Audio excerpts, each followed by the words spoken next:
Today we have Dr. Ken Masugi here to talk to us again about the election in some respects. Dr. Masugi has enjoyed a varied career as author, professor, speechwriter for 2 cabinet members, and for Supreme Court Justice Clarence Thomas when he was chairman of the Equal Employment Opportunity Commission. He is co-author, co-editor, editor of 7 books on American politics. He has long been associated with the Claremont Institute, which is a major think tank in California. Dr. Masugi has taught political science at several distinguished institutions, the Ashbrook Center at Ashland University, Michigan State, Princeton, and the U.S. Air Force Academy. He currently works in Washington, D.C. Today he's going to be speaking on the current presidential elections in the context of the American political tradition. Take it away, Dr. Masugi. Well, Bob, thank you very much, and it has been really quite invigorating for me to be here in Alfred, and I don't just mean the weather. I think I've been to 2 great classes, and just being around the institution really gives me confidence in the state of higher education, feeling that I rarely have teaching in some of the places I've been, and just reading what some of the nonsense that occurs on many college campuses.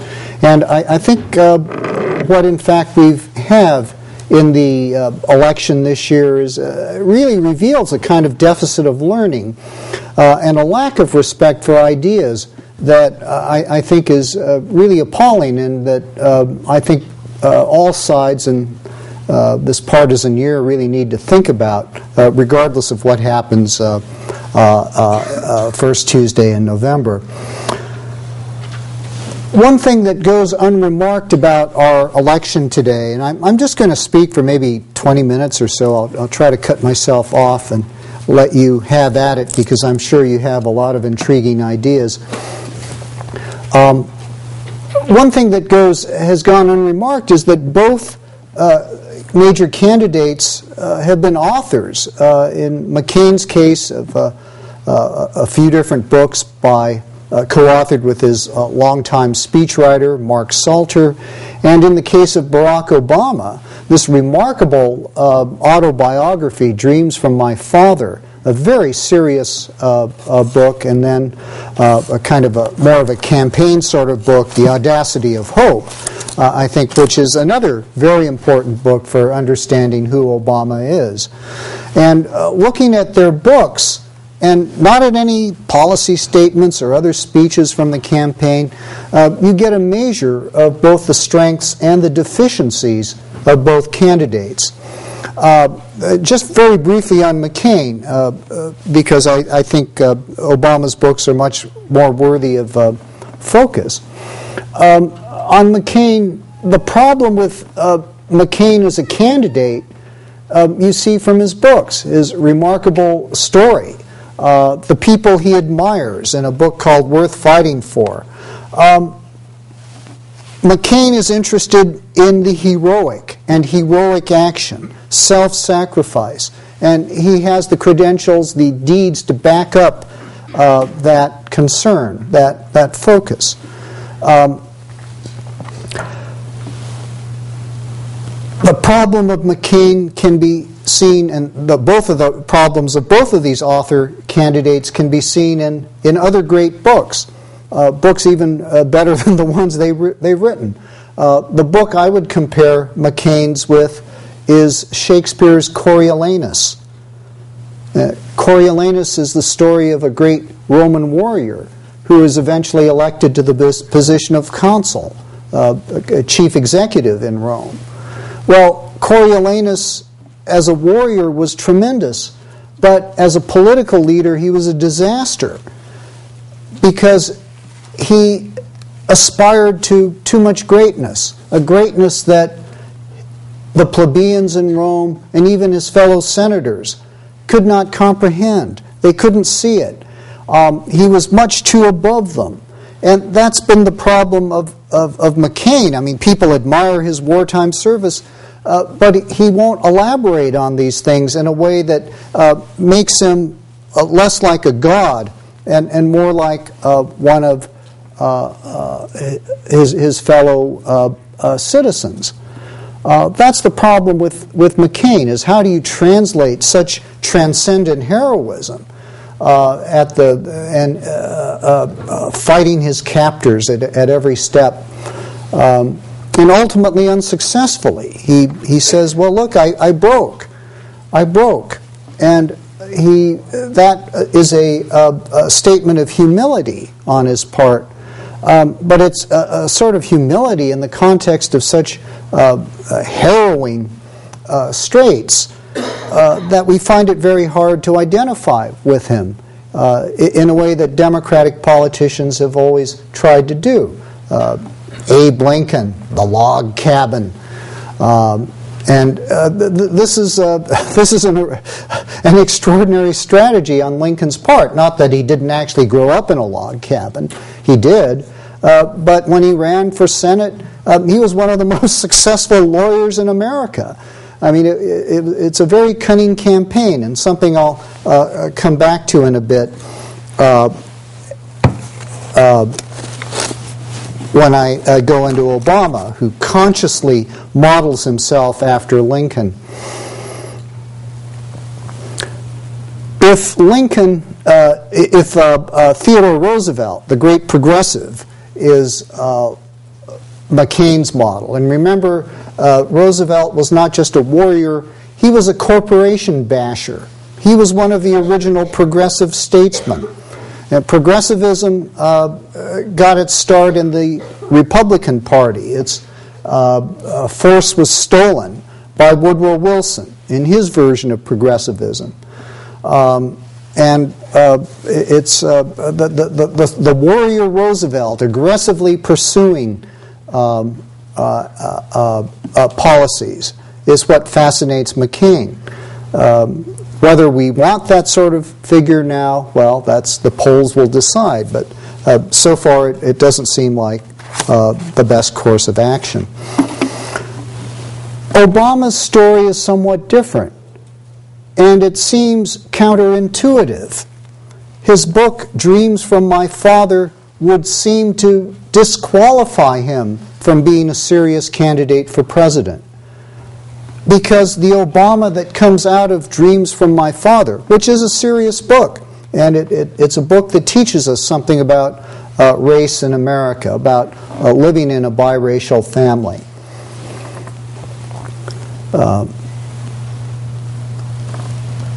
The book presents Obama as someone kind of drifting above different cultures, whether it's growing up in Hawaii, or living a few years in Indonesia, or meeting his African relatives in Kenya. It is a story of feeling not quite at home, whether in Chicago or in rural Kenya. How does he fit in? Well, he forces himself to fit in. And how he does that, I think, is very instructive about him personally, and it should give us some pause about do we want such a person for president? It raises certain issues.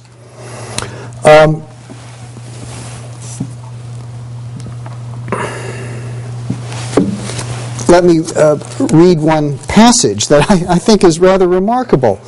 In 1983, I decided to become a community organizer. This is from page 133 of Dreams from My Father.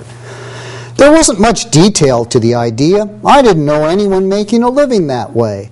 When classmates in college asked me just what it was that a community organizer did, I couldn't answer them directly. Instead, I'd pronounce on the need for change.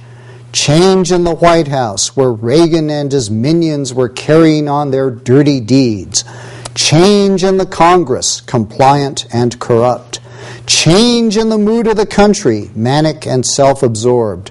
Change won't come from the top, I would say. Change will come from a mobilized grassroots. That's what I'll do. I'll organize black folks. at the grassroots for change. I mean, he's mocking his adolescent self, his college graduate self. He's making fun of himself for having such unclear, half-baked notions of how he'll make his living. And yet, a speech like these have been his speeches. These have been his speeches throughout his campaign. The need for change. What sort of change? Well, he doesn't quite articulate, but the need for change. And here, he wrote this in 1996. 1995. He was making fun of his own speeches on behalf of change. Well, that's very refreshing. A politician who takes stock of himself. And of course, when he wrote this, he may not have known how far he would go in politics. He seems to have had political ambitions based on the whole of the book, but it's very self-revealing.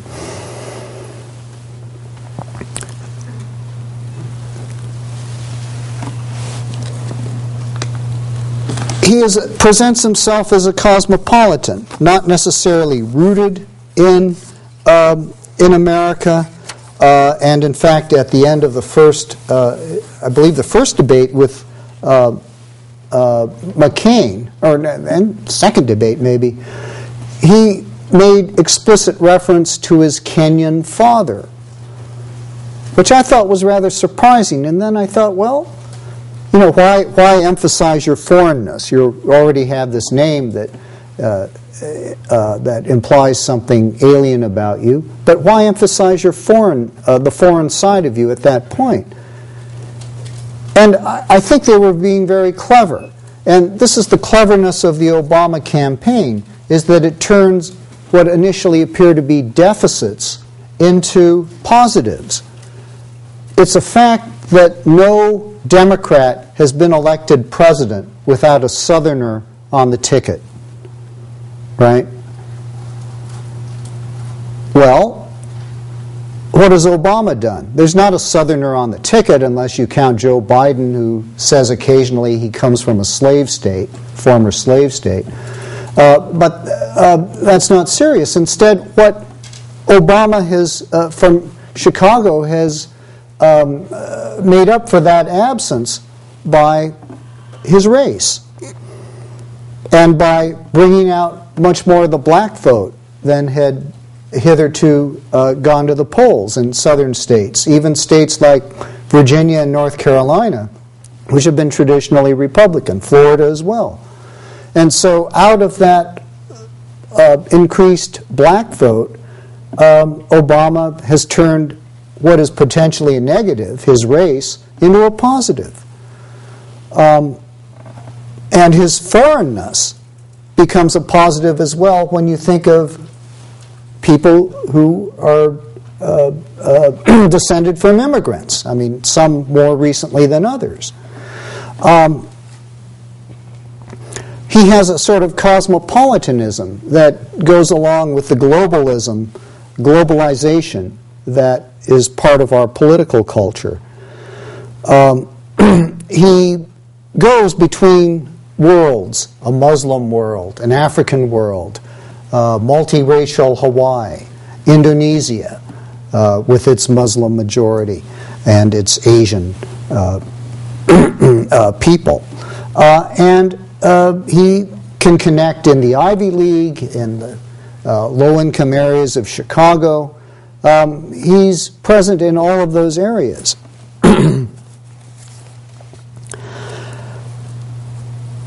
And it's a book about transcending who he is and combining, synthesizing the best in all of these different worlds. And it's an extraordinary book. Well, what does it mean politically?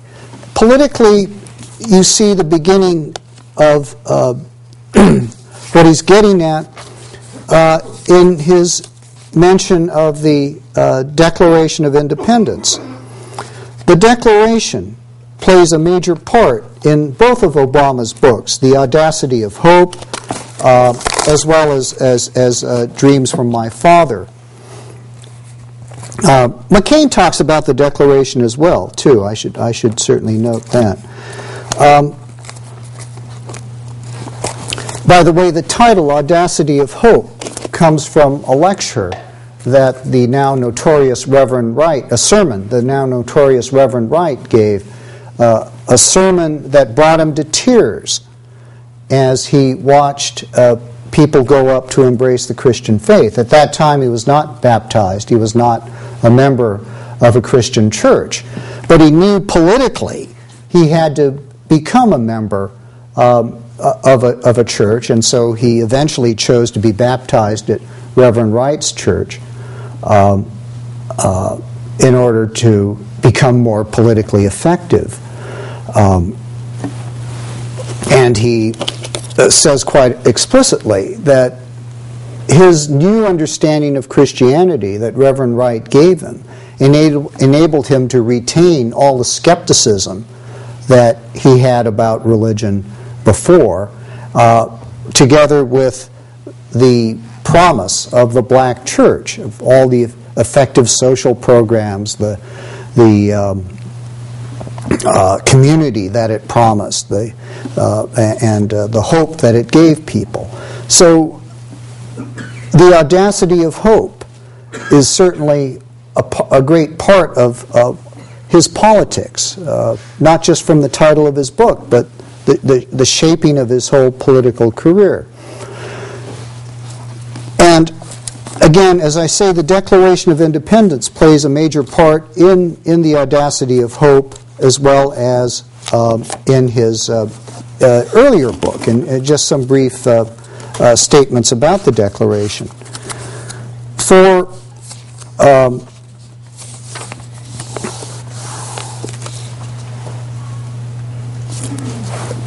From the audacity of hope,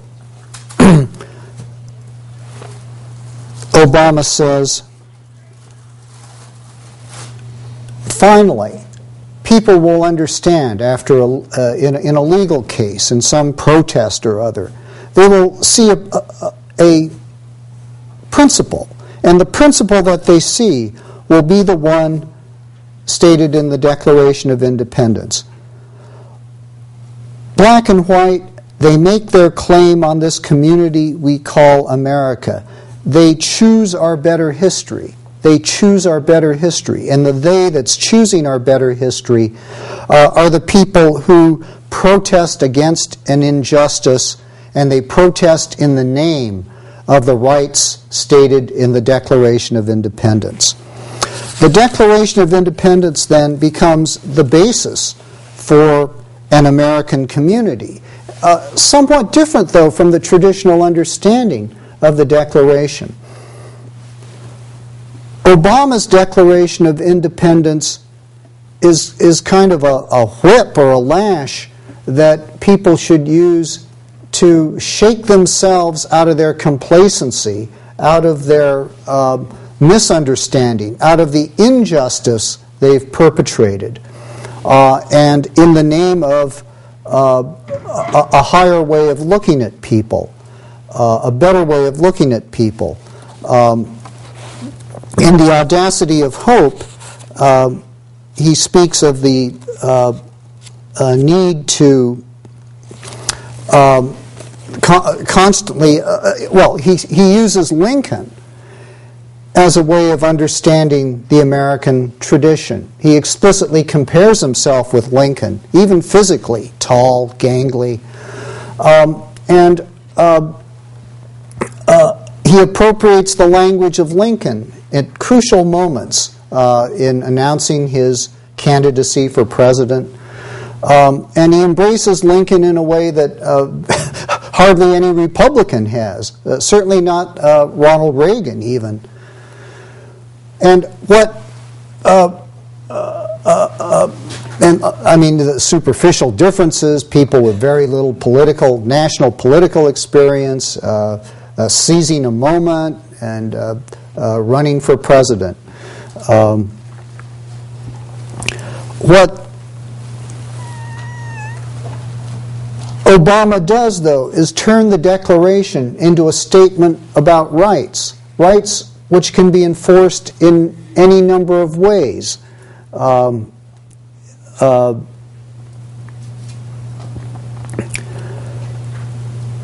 It's the rights that are important. The means of affirming those rights, of enforcing those rights, is another question altogether. And in speaking on behalf of these rights and displaying an audacity for hope, Obama displays a boldness that goes well beyond what Clinton had proposed. Obama, I think, if you look very carefully at his speeches, displays a contempt for the Clintons, and not just as a result of the last campaign against Hillary. He has a contempt for Bill Clinton in that he thinks that Clinton compromised with Reagan. He doesn't like compromising with Reagan. Reagan is the Republican god Obama wishes to dethrone. Right? All these Greek columns and his own Latin presidential seal and all of that. There's a seriousness to that nonsense. And the seriousness is he wants to dethrone Reagan and make people forget Reagan. He wants to be the orator, the voice that they connect with being presidential. Clinton failed, not just his personal failing, scandal and so forth, but he failed fundamentally because he compromised with Reaganism. On welfare, foreign policy, free trade, he compromised. And therefore, he didn't fulfill all of his potential. Obama will break the mold. Remember, Democratic presidents other than Lyndon Johnson, Franklin Roosevelt, have never achieved more than 50% of the popular vote. Some people say Jimmy Carter did, but the stats are sketchy, and at best he was just a few thousand votes above 50%. As a rule, Democrats never get above 50%, except in various blowout elections. Now, this may be a blowout election, or it could be that Obama stalls at 48, 49%, and McCain will win. It's possible. Everything has to work perfectly for McCain. With that on the side. The other way Obama has adopted Lincoln is via his political strategist, David Axelrod. There's a very revealing profile by Matt Bai, I believe, a very good political journalist, in the New York Times Magazine. It was in the spring, in which it's a profile of David Axelrod, in which Axelrod is revealed as a Lincoln buff. He reads Lincoln, and he reads Lincoln, not just the speeches, but Lincoln as a political strategist. And how Lincoln, and this is everyone who's read any of the Lincoln scholarship knows, Lincoln was this other candidate who turned every disadvantage he had into an advantage. And he appealed to people. He would make these wonderful ethnic appeals to his audience, identifying his view of the Declaration of Independence that brought in Germans, Frenchmen, who were significant voting blocs in Illinois of his time, whereas Stephen Douglas turned the Declaration of Independence into a statement about the rights of Englishmen, very narrow, white men, right? And Barack Obama says, no, the Declaration is for everyone. And he goes beyond Lincoln, the same principle that Lincoln had, widening its appeal to more and more people. And so I keep reversing them. What Obama as a political strategist and as a political thinker, what they've done is taken the Declaration of Independence, I think transformed it, and turn that into a very effective political device.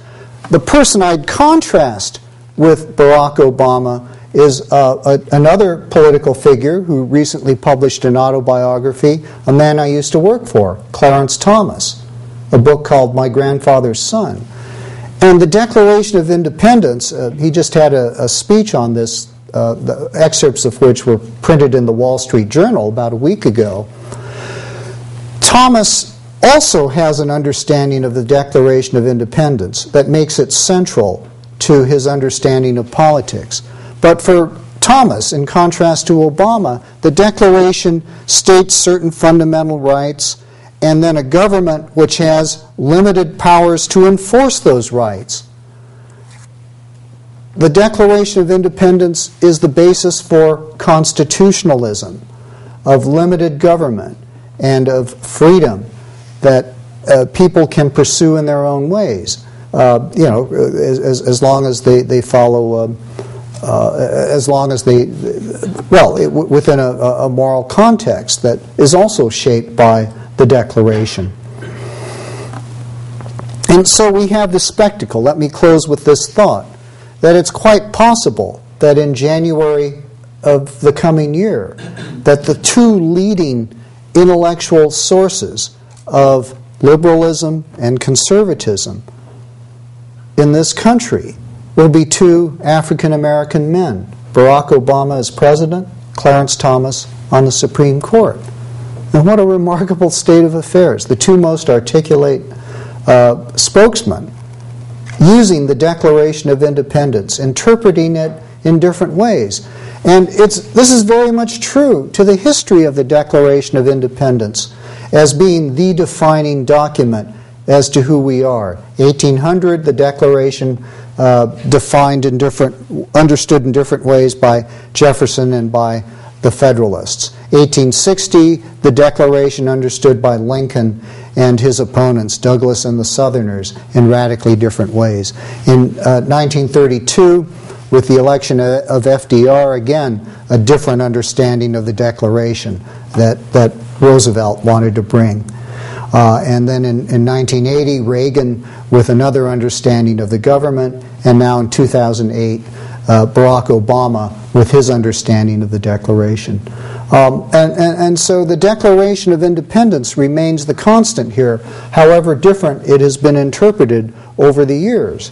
And I think that constant gives us a focus on which Republicans, conservatives can take hope regardless of what happens in the election, and it gives Obama a path of reinterpreting American politics for a new generation. And with that, let me open it up to questions. Yes?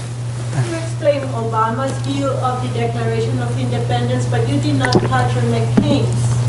Would you like to go back? McCain's was...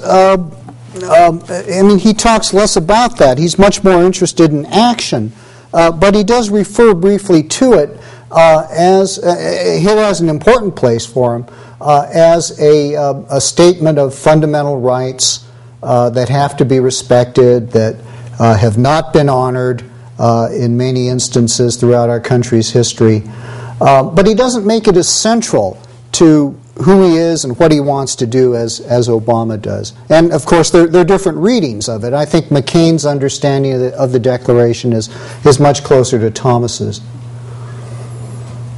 And again, the problem for McCain is he's interested in heroes and people who are above the standard of all men being created equal. This is the problem of Shakespeare's Coriolanus. This is the problem, in a less highfalutin way, of a John Wayne movie. Right? John Wayne is this superhuman figure.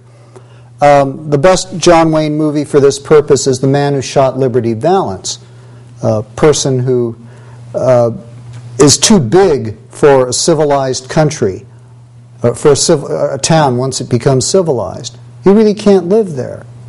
He can't live there once that town is civilized.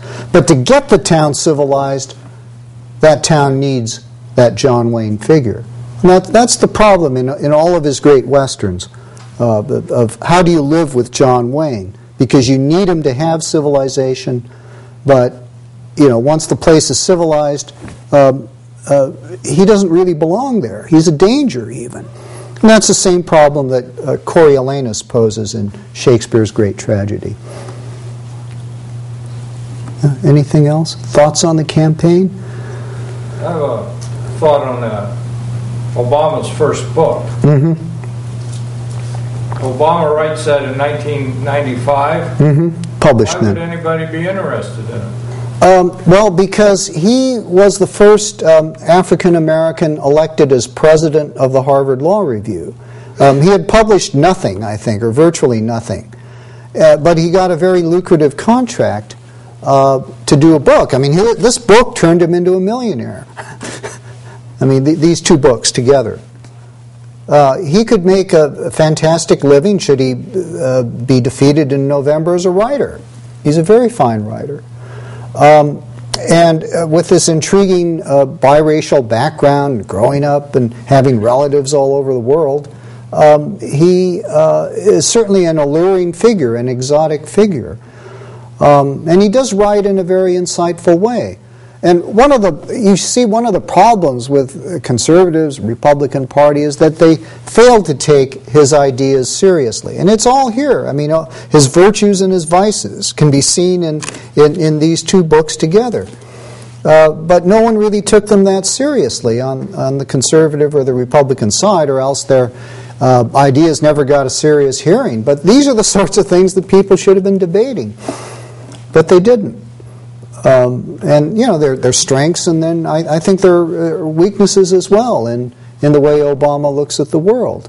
And given the fact that there won't be any restraints on him, at least in Congress, then, well, this should be very interesting.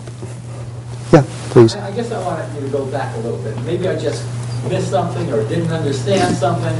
You're basically arguing that, you know, both Obama and Thomas utilized the Declaration as a kind of fundamental, as a foundation, so to speak, for their own approach to politics. Exactly, if you can perhaps say it a little more clearly, so at least I understand it. How are you? And it's a revolutionary document. You've got to remember that. How does Obama use the Declaration in a way that is, I think you're saying, fundamentally different from the way in which Thomas uses that Declaration? He wants the Declaration as an agent of change, as an agent of hope, as a set of rights that need to be enforced by a variety of different means. Thomas also sees the Declaration as a set of rights, but a set of rights which also impose obligations on citizens to construct a constitutional government, limited government, and a whole set of separated powers and so forth. In other words, the Declaration is fundamentally the basis of a constitutionalism, of an understanding of a moderate approach to politics and government. I think Obama's Declaration is a much more open-ended document that gives a license to government to enforce it. And so in some instances, their understandings may overlap. In others, I see Obama's Declaration as being very open-ended. By the way, conservatives have a very hard time, or many of them, with the Declaration of Independence. They're suspicious of it. Robert Bork, the judge that's much beloved by conservatives, is very suspicious of the Declaration. And in fact, in one of his books, he blames the Declaration for moral decline in our country, saying that this pursuit of happiness notion has just opened up the door to all kinds of subjective interpretations of things and willful behavior. I think he's terribly wrong about that. But that kind of gives you the tone. Equality. Conservatives have never been great fans of equality of much of any sort. And that's a sign of, I think, great illiteracy on the part of many conservatives, that they're unwilling to understand the American political tradition that they say they stand for. Obama has a more freewheeling approach to understanding our past. And so, was there a question back there? Yes. You just mentioned equality, and I'm tempted to bring this back to immediate politics of the day, because it seems like in the last couple of days, John McCain has taken to berating Barack Obama for promoting equality. And socialist, right? He's talking in such a way as all you have to do is say that Barack Obama is for equalizing, and that speaks for itself, like any good American would be opposed to that.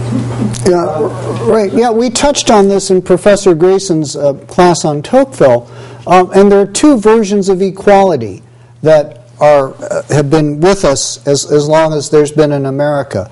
One version of equality is this noble vision of people who come to this country penniless and become quite well off, or their descendants become quite well off.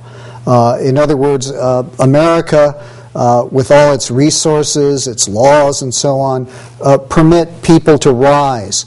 And that's one form of equality. The other form of equality that's with us is that you resent people who are doing well. They must have cheated. They must have had a special in. When one example, when Barack Obama says 95% of all the taxpayers will be paying less taxes when I'm president, 95% of you. Is that appeal designed to make people, those of us in the 95% category, feel better because we won't have to pay more taxes? Or is that designed to appeal to that side of us that says, good, those 5%, they're getting stuck. They're getting the shaft. Boy, do I feel good about that. And obviously, I think that speech appeals to both impulses. And I think what McCain is arguing here, or asserting, that it's much more that resentment of people who are doing well than satisfaction that knowing that you're having to pay less taxes. I think that type of equality is what McCain is opposing. It's a very old Republican theme as well. It's a very old American theme, not just a Republican one. Remember Kennedy's tax cuts in 1960, regarded as anathema by many Republicans who didn't like the idea of cutting taxes. He had to go against both Republicans and members of his own party in his tax-cutting proposals in the early 1960s. I always can't see hands. Please forgive me if I'm overlooking people. You said that John McCain is setting himself up as sort of like this hero figure that's sort of better than other people. But isn't that what we look for in a president, is someone that is above average? Right. I mean, we really like, you've got it, we like aristocracy. Kennedy's. Bushes, well, are they aristocracy or something else? And the great resentment of the second President Bush will probably prevent Bush's brother, the former governor of Texas, from ever seeking national office. I mean, well, things can change, though. Jeb Bush, who's, from what I understand, a very talented politician and who had been a good governor. Now, sure, we admire great sports heroes, great generals. McCain's greatness is of a different sort because he went through this suffering. It's not as though he led a great army like Eisenhower or General Grant. I mean, he did something else. I mean, he lived through an horrific situation in which he behaved honorably. And that is certainly a political credential. But it's a very hard one to play. McCain is painfully aware of that. painfully aware of that. And if you know people who receive military honors such as he's received, they're very reluctant to talk about these things. Battlefield honors and so forth. And what our very best presidents have done, and Lincoln is maybe the best example, they have combined aristocracy with democracy. Right? Lincoln, very early in his political career, when he was not even 29 years old, delivered a speech in which he talked about some future leader of the country who might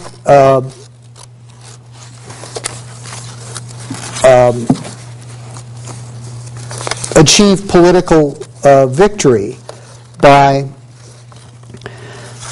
destroying. Well, here, let me.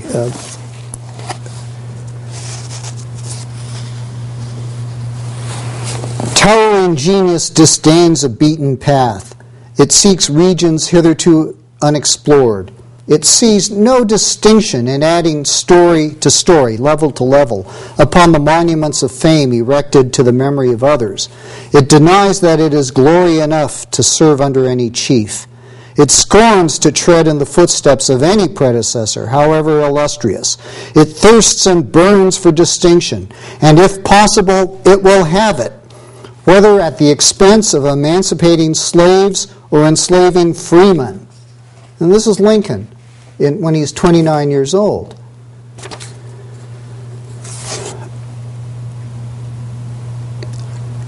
Distinction will be his paramount object, and although he would as willingly, perhaps more so, acquire it by doing good as harm, yet that opportunity being past and nothing left to be done in the way of building up, he would set boldly to the task of pulling down.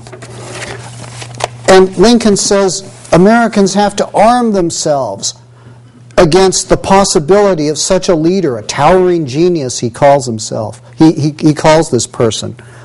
Someone who, because a constitution has been set up and there are presidential terms and so forth, the system is in place. That game has been caught, he said. And people who are of great ambition want something else. They want something that the system can't give them, the system of laws. They want to go further than that. And you have to arm yourselves against such a person. Lincoln speaking, age 29. George Washington is the highest hope of the country. He's our greatest figure. No one will surpass him. And yet, whom do we regard as our greatest president? Lincoln.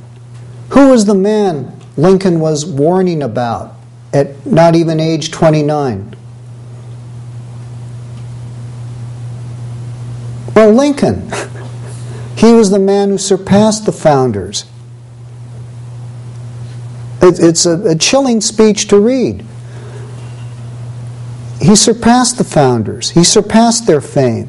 But he did it not by destroying the Constitution, although there are Lincoln haters who make that argument.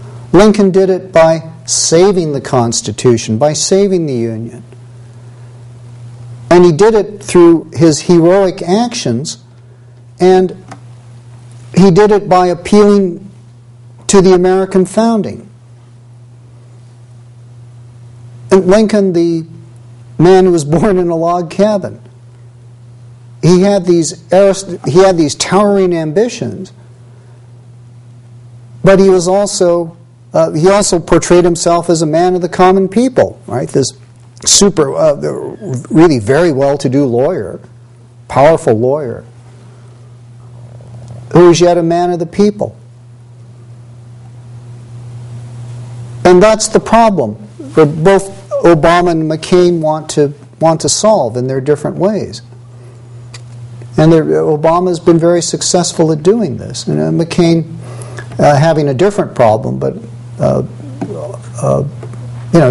doing with it what he can. 1 o'clock. We'd like to thank you and. Cool.